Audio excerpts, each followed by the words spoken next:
Welcome everyone, I'm Nachliel Selavan, and we're going to be doing a special virtual tour of Sefer Yonah. So let's get right into it. So let's go first of all and just overview what we're about to see, what we're going to be doing today. The first thing we're going to talk about is when does the story of Yonah happen? Second one is where does the story happen? And a few other details, a few other places which are also of interest and of importance. And we're going to go through the tour, we're going to see some places, and we're going to have a discussion and concluding remarks. So first of all, just in terms of an overview of the story, so we have an idea of what's happening on the map, I'd like to turn your attention to this beautifully made Bible Lands Museum Jerusalem map, which I have added a few details onto. So the first two places which are not explicitly in the story, but are actually important for us as background is where was Yonah when he received the nevuah, the prophecy that he has to go. And the Chazal tell us that he was in Simchat Bet HaShoeva in Jerusalem. So I just put Jerusalem so you kind of have an idea of a starting point. And the other important detail is where is Yonah from? And if we properly identify the Yonah, which we're going to talk about soon, then this is the place where he's from. It'll also help us understand when the story happened, which is a very important detail. So Yonah, as we are told in Melachim, is from Gat HaChefer, which is in the north. So I put that on the map as well. And we're going to get to that a little bit later. Now he goes to Yaffo, and from the port of Yaffo, he runs away to Tarshish.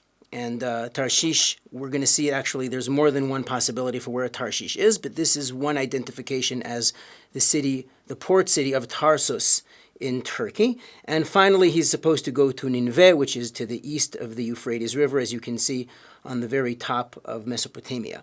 Now, what Yonah was supposed to do was to go directly to Nineveh. Go forth to Nineveh, kum lecha Nineveh el ha'ir ha'gedolah. What does he do instead? Instead of doing that, he goes to Yaffo, which was a port city, and he tries to go to Tarshish. At a certain point, he's thrown onto the shore. We're not clear exactly where that was, so I just picked a random point on the coast, and then he heads to Nineveh. So that is the story of Nineveh in a nutshell, the story of Yonah in a nutshell. Now, when exactly did the story happen? This is actually important, because if we want to talk about who was the king of Nineveh at the time and what was Nineveh representing, it must have been the capital city because the king was there, but was it in fact the capital city at the time of Yonah as we know? So there's an interesting conversation that we're going to have. But before we get into Assyria, I want to just try to place this event in this history of Malchei Yisrael and Malchei Yehuda. So I'm here at the Herzog campus, which is also Yeshivat HaGush, and I was sitting and working in a classroom today, and look what I found on the classroom wall where I was working. This is a 7th grade, I think, timeline with the kings of Yehuda on the top, the kings of Israel on the bottom, and it shows you where the Nevi'im were. And you can see that Yonah ben Amittai, Migat Chefer, is right there in the middle in the time of Yerovam ben Yoash, known as Yerovam II, Yerovam Hasheni, who is really one of the most powerful and expansionist kings of the kingdom of Israel, So he's a very important character, and that's where we place Yonah. So if we are placing Yonah there, we don't know exactly when this story happened, but it's got to be in the ballpark of Yerovam Hasheni. Yoash is before him, Menachem ben Gadi, and Pekachiah rule for a very short amount of time after him, and then we have Menachem is going to be important for this conversation too, just put it simply. So that's where we have Yonah. We have Yonah happening a long time before the kingdom of Israel falls, which is going to be, of course, very important. Now let's go into the Assyrian kings. Now, why am I talking about the Assyrian kings? It's going to sound like a lot of weird names, but this is actually important because in order to understand what was the impact of the Nevuah of Yonah and what eventually happened when Nineveh was finally burned and destroyed by Bavel and Madai, right, there's a long time span, and when we read the story, it tells us, Od 40 yom v'Nineveh nehepachet. Nineveh is going to be overturned within 40 days, and if we are placing the story properly in the time of Yerovam Hasheni, then it's more over 150 years until Nineveh is actually destroyed. So it gives us an interesting point to think about. So let's talk about the Assyrian kings. When we talk about the kings of Assyria, some of them ruled in Nineveh. Nineveh was the capital city of Assyria, of Ashur, in the time of Sennacherib, and on and off previously it was quite common for kings to move their capital city when they ascended the throne for various reasons, not an uncommon practice throughout history around the world. And let's go into it. So these 5 kings I'm mentioning are within the range of time in which Yerovam HaSheni ruled. We have Shalmaneser III, more or less, Adad Nerari. It goes all the way to Ashur Nerari. Now, these are the last kings of Assyria before their rise on the world stage as an empire, which is an expansionist empire, a powerful empire. And that begins with Tiglat-Pileser Melech Ashur, who encounters Menachem ben Gadi, King Menachem. So he's the first time we actually have a mention of Menachem in one of these stelas, one of these memorial stelas, which were erected in honor of the conquest of King Tiglat-Pileser. Now, King Tiglat-Pileser is a very important character because he was the one who exiled 2/3 of the 10 tribes, and his successor, Shalmaneser V, continued that with the destruction of Shomron in 722 BCE, so that's 2,700 and some years ago. And that is a long time after the story of the Nevuah, and the destruction of Nineveh happens much, much, much later in the year 612, as we'll see. So the kings on the left, from Shalmaneser until Ashur Nerari, are the old Assyrian kings. The kings on the right, from Tiglat-Pileser, and I'm skipping a few in the middle, but the last powerful one, last powerful king of Assyria is Ashurbanipal.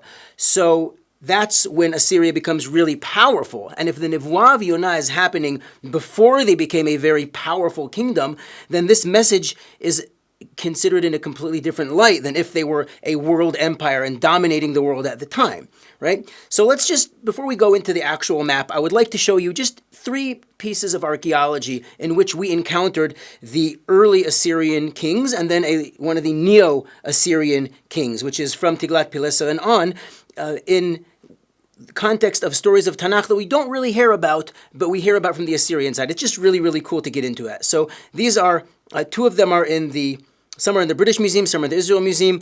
The one I'm going to show you now is, first of all, the one on the left has to do with Shalmaneser III, as we saw, and he mentions Achav, son of Omri, the king of Israel, as part of a coalition of neighboring kingdoms who were doing things together, which was very common at the time. And the one on the right is what's called the black obelisk of Shalmaneser III, also, where he shows an image of Yehu ben Nimshi bowing down to him. And this is a long time before we are talking about the destruction of Shomron.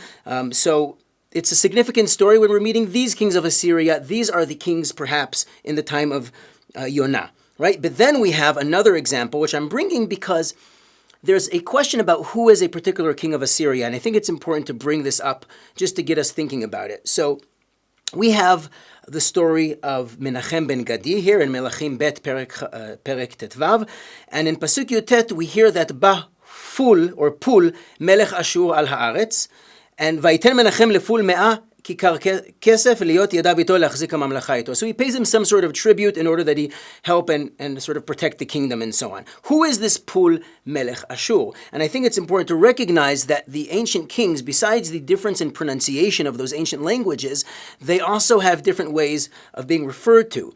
So Pul is actually Tugulti Pulu Uso, which is Tiglat-Pileser, and in the Israel Museum, there is a statue of Tiglat-Pileser, the one who's mentioning Menachem. So this is when Assyria rises on the world stage in a new level called the Neo-Assyrian Empire by historians, and this is a new period which eventually destroys Malchut Israel, the kingdom of Israel, exiles the 10 tribes, and eventually is destroyed by the next grand empire called Bavel, together with a coalition with the Medes. So this is kind of an interaction with Ashur before and after they became the Neo-Assyrian Empire. Now let's get into our story. So back to our map.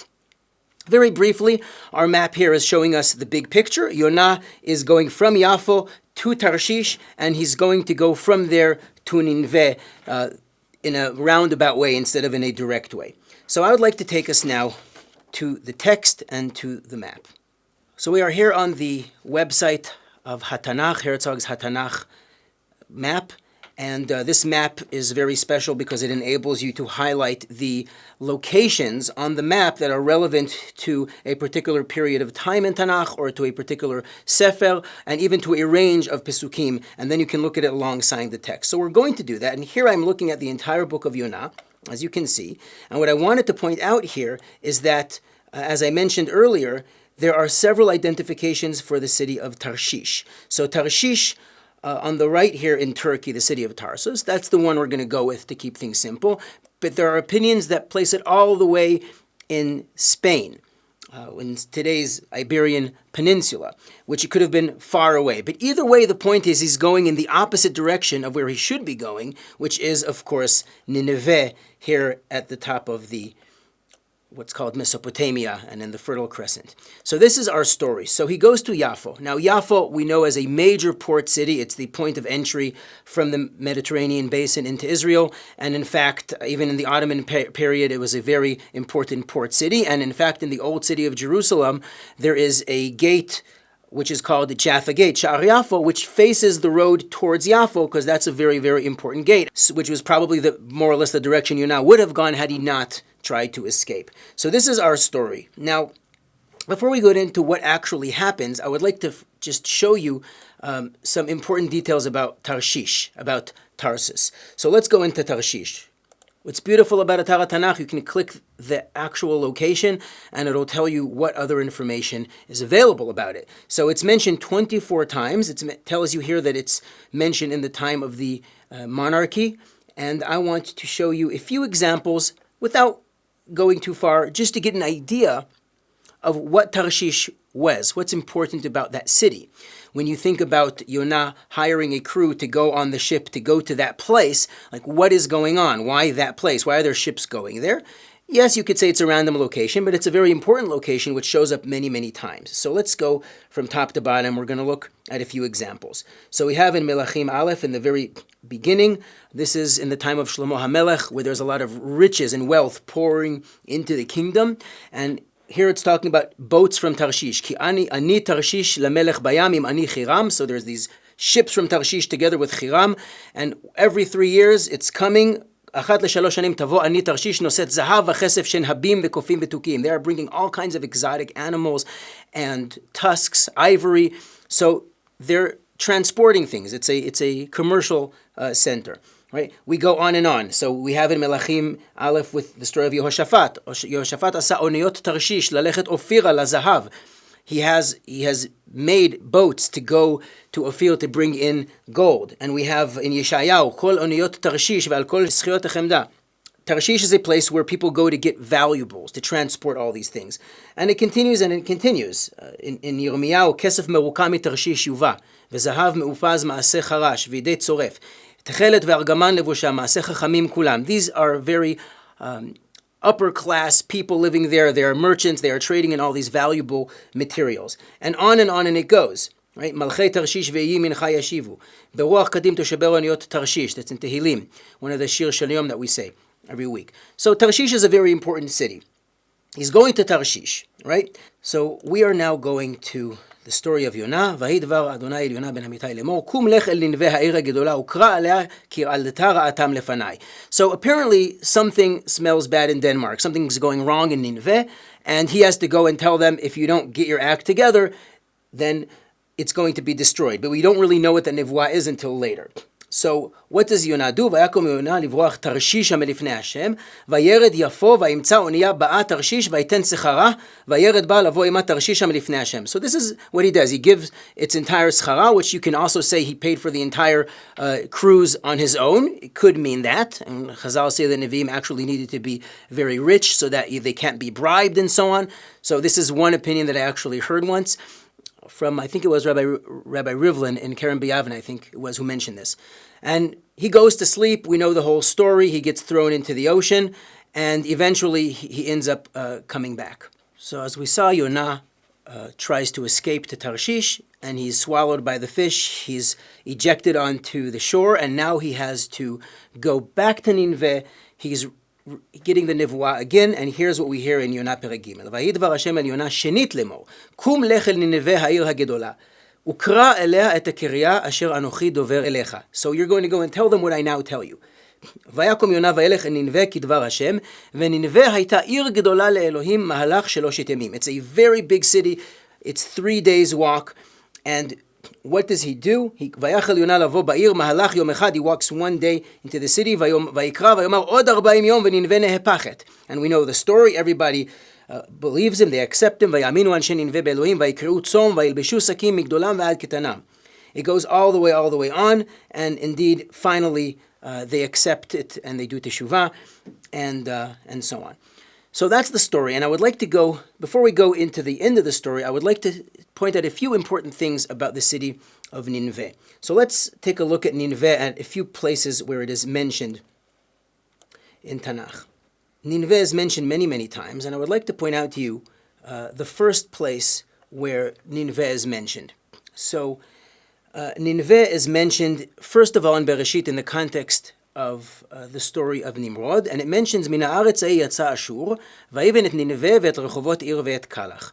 So we have the story in which a place, Ashur, a person perhaps Ashur, he comes out of the whole coalition with Nimrod, builds the city of Ashur, and he builds Nineveh and rechovot ir ve'et Kalach, ve'et Resen ben Nineveh u'ben Kalach hi ha'ir ha'gedolah. He also builds Resen, which is between Nineveh and Kalach. That is the great city. It's not quite clear what the great city was. And what I would like to point out here, as Chazal say, that our story in Yonah is the one which tells us which it is. So we're back at our map here from the Bible Lands Museum, and you can see where Nineveh is listed, and underneath it is Kalach, or Kalchu. Today it's called Nimrud.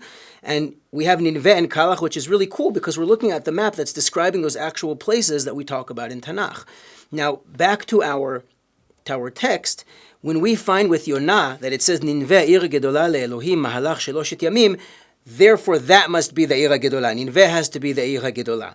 Now I'm going to take you to the map. Here is a map of the city of Nineveh, and the highlighted area is the area within the ancient walls of the city of Nineveh. It's a massive, massive city. I think the walls are about 12 kilometers in length. So we're talking about a massive city in ancient standards. And in this city, our story happens. It's to the east of the Tigris River, the Hidekel.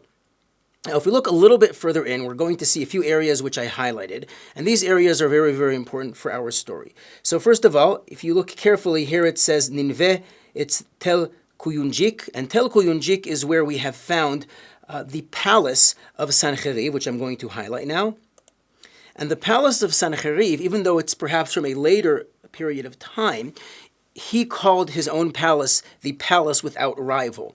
And the story of Sancheriv's palace of Nineveh is mentioned in the story with Chizkiyahu HaMelech. After he tried to rebel against Sancheriv, Sancheriv came and decimated most of the kingdom, Malchut Yehudah, and he destroyed the city of Lachish, and he failed to break the walls of Jerusalem, but he still maintained control over the area. And when he went back to his palace in Nineveh, he decorated his throne room with the story of the destruction of Lachish. He made a very, very big deal about the destruction of a secondary city because he didn't succeed in destroying the primary city, the capital, but he's making a big deal about it, and that's why the Lachish reliefs are so famous.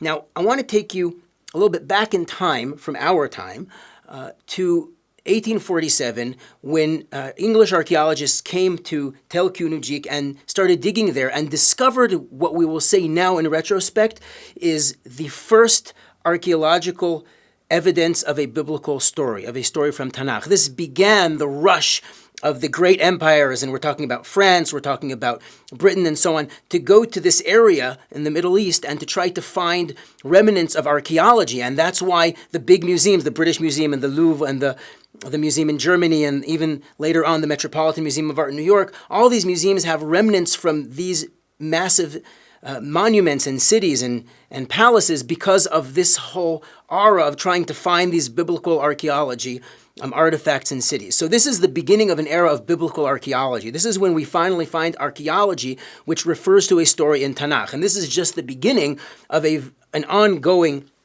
a series of discoveries until today, but this is the first one. So the city of Nineveh is monumental in that sense. Now the city of Nineveh, which is sitting on the water, as you can see there's also the Chosr River as well that goes through it.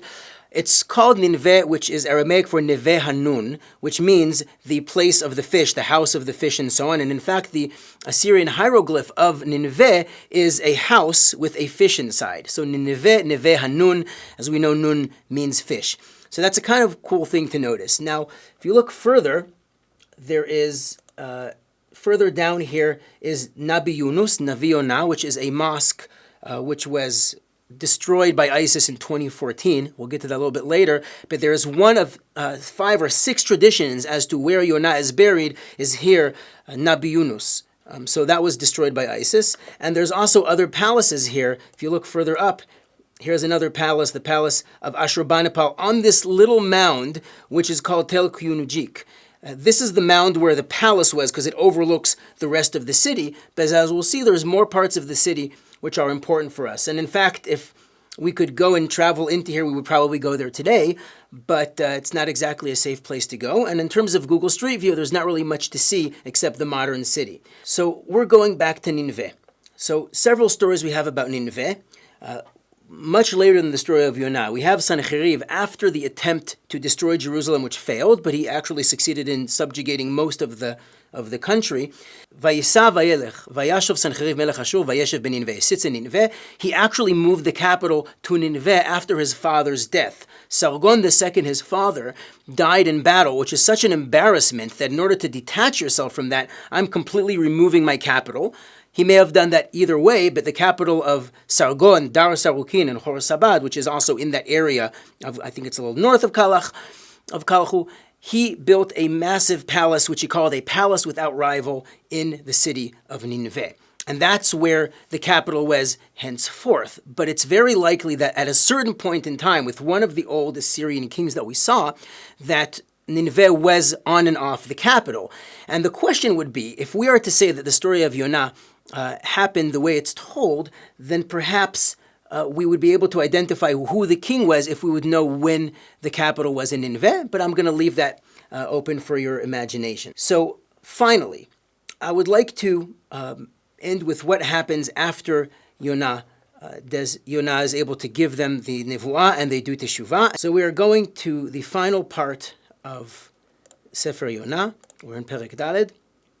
And Yonah is feeling pretty miserable with this whole story. So in Pasuk Hey, after this, Vayetze Yonah min ha'ir, vayeshev mikedem la'ir, vayas lo sham sukkah, vayeshev tachtea batzel, ad asher yireh ma yeh ba'ir. So he wants to see what actually is going to happen in the city, and he goes and sits mikedem la'ir.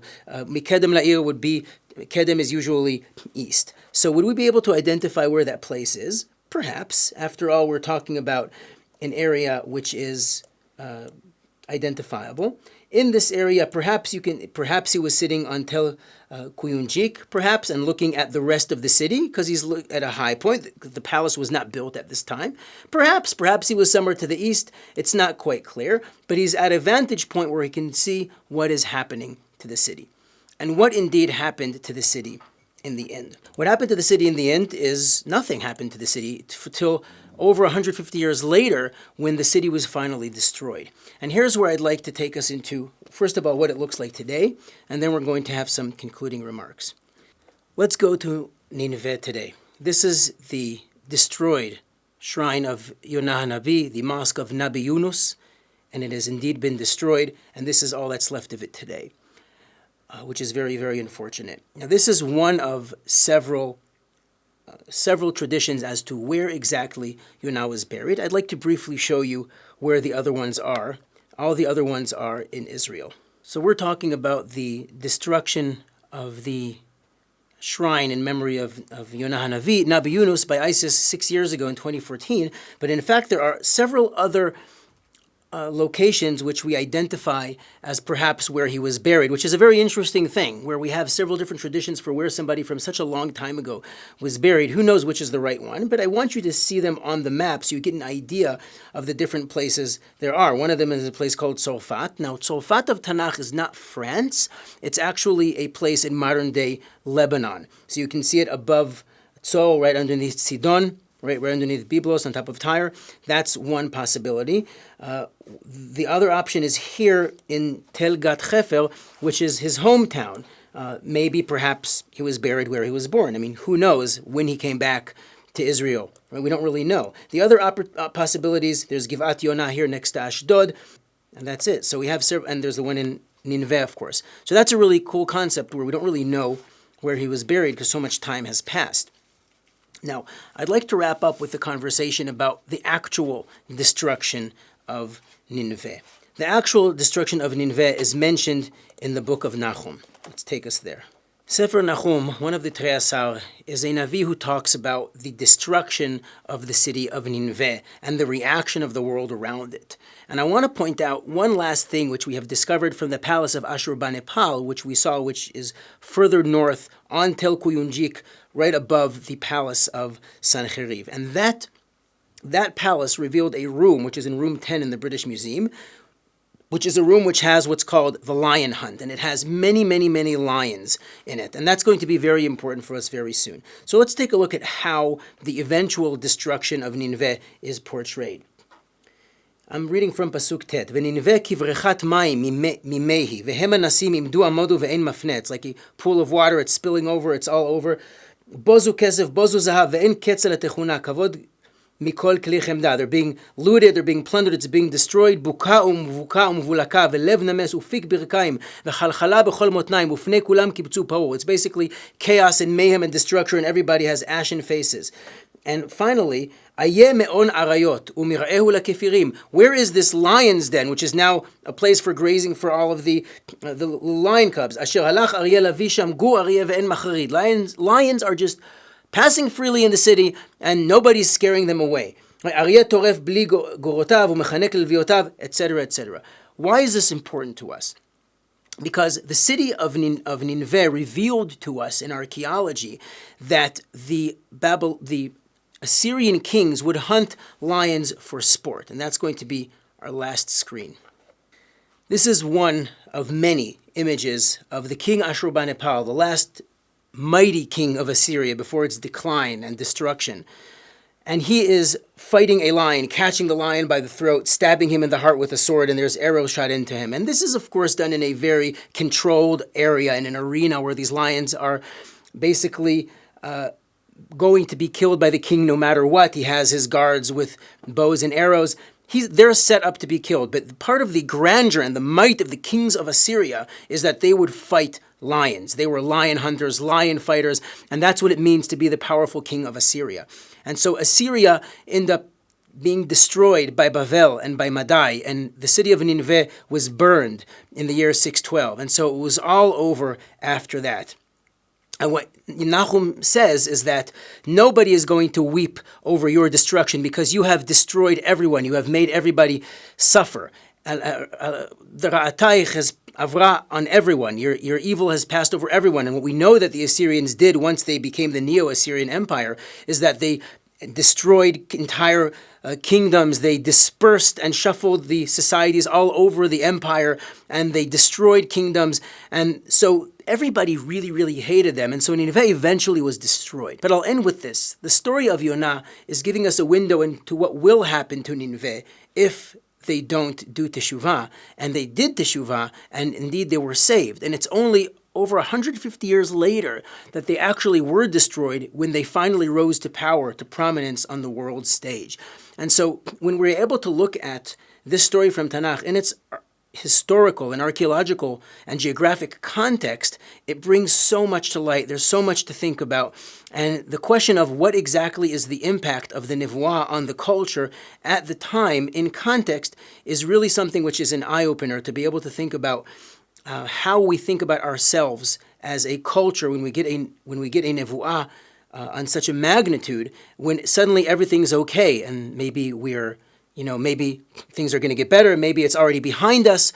Maybe there's going to be a second wave ahead of us, and we are acting too carelessly. So it's a very, very interesting conversation to have today, and I hope that you've enjoyed seeing an example of how studying a story from Tanakh on the map with the historic and archaeological context can really bring a story to life and really change the way we think about it, and perhaps raise some more important questions, such as, if Nineveh was destroyed such a long time after the Nevuah, did these people even have the memory of the Nevuah? Did it make an impact? And how do we understand that there's such a unique story of a Navi going out of his way to tell a Nevuah to a kingdom which is going to become an empire on the world stage? It's such a beautiful window into developments that didn't happen yet that we can now appreciate in retrospect. So I hope you appreciated that, and thank you very much for watching.